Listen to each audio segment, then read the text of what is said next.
क्या आप लोगों ने कभी सोचा है कि कुर्बानी सिर्फ गोश्त का नाम नहीं।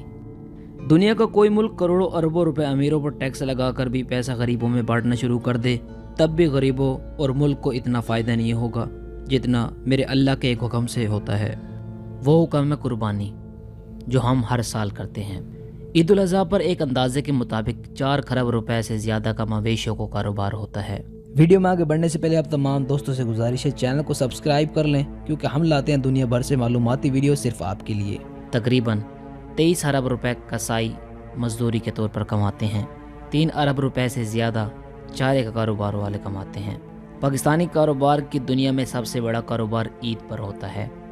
नतीजा, गरीबों को मजदूरी मिलती है, किसानों का चारा फरोख्त होता है, देहातियों को मवेशियों की अच्छी कीमत मिलती है, अरबों रुपए की गाड़ियों में जानवर लाए और ले जाए जाते हैं। इसके अलावा जो इंसान अपनी माली हालात की वजह से दिल भर कर गोश्त नहीं खा सकता, वो इस ईद पर दिल भर कर गोश्त खा लेता है।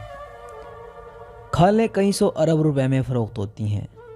चमड़े की फैक्ट्रियों में काम करने वालों को मज़ीद काम मिलता है। ये सब पैसा जिसने कमाया है वो अपनी ज़रूरियात पर जब खर्च करता है तो न जाने कितने खरब का कारोबार दोबारा होता है।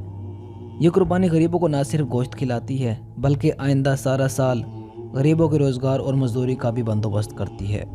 दुनिया का कोई मुल्क भी करोड़ों अरबों रुपए अमीरों पर टैक्स लगाकर पैसे गरीबों में बांटना शुरू कर दे, तब भी गरीबों और मुल्क को इतना फ़ायदा नहीं होना जितना अल्लाह के इस एक हुक्म को मानने से एक मुसलमान मुल्क को फ़ायदा होता है।